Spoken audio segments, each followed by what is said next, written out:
Hai, gimana nih kabarnya? Semoga semua dalam keadaan sehat dan tetap semangat. Nah, pada video kita kali ini, kita akan belajar tentang malaikat dan makhluk gaib selain malaikat. Namun, seperti biasa, sebelum masuk ke pembelajaran, marilah kita bersama-sama membaca basmalah. Bismillahirrohmanirrohim. Tujuan pembelajaran kita kali ini yang pertama, meyakini kebenaran adanya malaikat Allah Subhanahu wa Ta'ala dan makhluk gaib lainnya seperti jin, iblis, dan setan. 2. Menunjukkan perilaku taat dan patuh sebagai implementasi beriman kepada malaikat Allah Subhanahu wa Ta'ala dan makhluk gaib lainnya seperti jin, iblis, dan setan. 3. Menganalisis tugas dan sifat malaikat-malaikat Allah Subhanahu wa Ta'ala serta makhluk gaib lainnya seperti jin, iblis, dan setan. 4. Menyajikan hasil analisis keterkaitan sifat malaikat dan setan dengan perilaku manusia. Selanjutnya kita masuk ke pengertian malaikat. Malaikat dalam keyakinan Islam adalah makhluk surgawi yang diciptakan dari cahaya oleh Allah Subhanahu wa Ta'ala untuk melakukan tugas-tugas tertentu yang telah diberikan kepadanya oleh Allah Subhanahu wa Ta'ala.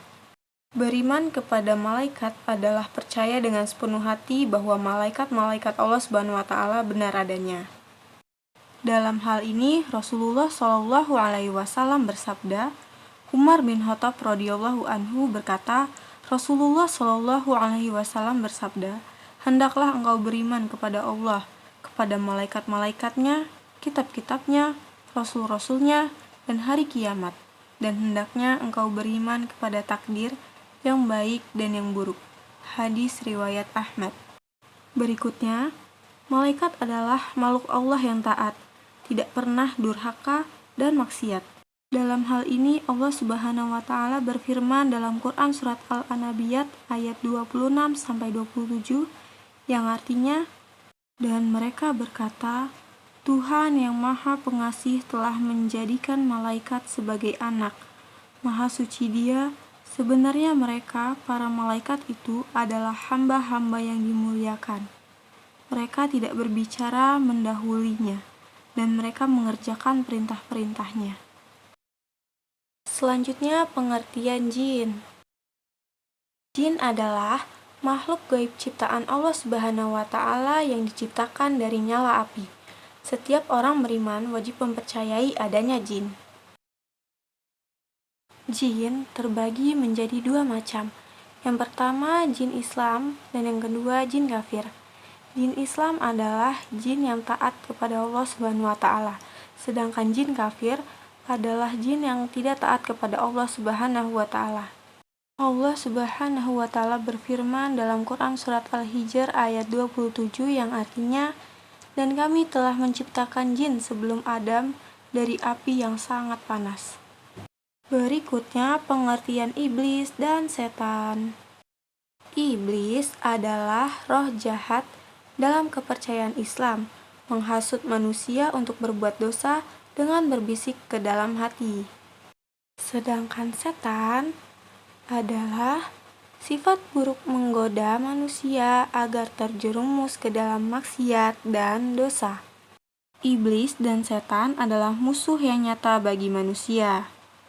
Allah Subhanahu wa Ta'ala berfirman dalam Quran surat Al-Baqarah ayat 168 yang artinya, wahai manusia, makanlah dari makanan yang halal dan baik yang terdapat di bumi, dan janganlah kamu mengikuti langkah-langkah setan.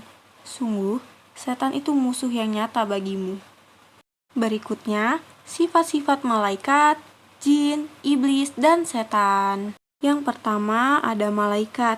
Sifat-sifatnya yaitu yang pertama tidak sombong, 2 diciptakan dari nur atau cahaya, 3 tidak berjenis kelamin, 4 tidak punya keinginan dan hawa nafsu, yang kelima selalu taat kepada Allah Subhanahu wa Ta'ala. Berikutnya jin. Sifat-sifat jin yang pertama diciptakan dari nyala api. Yang kedua, punya keinginan dan hawa nafsu. Yang ketiga, dapat berubah bentuk atas izin Allah Subhanahu wa Ta'ala. Yang terakhir, iblis dan setan. Sifat-sifatnya yang pertama, diciptakan dari api. Yang kedua, tidak taat perintah Allah Subhanahu wa Ta'ala. Yang ketiga, selalu mengganggu manusia untuk tidak beribadah dan tidak berbuat baik. Selanjutnya, perilaku yang mencerminkan beriman kepada malaikat dan makhluk gaib selain malaikat, jin, iblis, dan setan. Yang pertama, selalu meningkatkan ketakwaan kepada Allah Subhanahu wa Ta'ala. 2. Semakin menyadari akan kebesaran Allah Subhanahu wa Ta'ala. 3. Senantiasa berhati-hati dalam hidup melalui cara berpikir, bersikap, dan bertingkah laku. 4. Berusaha melawan gangguan setan. Terima kasih yang sudah menonton video ini. Semoga apa yang Ibu sampaikan dapat bermanfaat bagi kalian semua. Ibu akhiri. Assalamualaikum warahmatullahi wabarakatuh.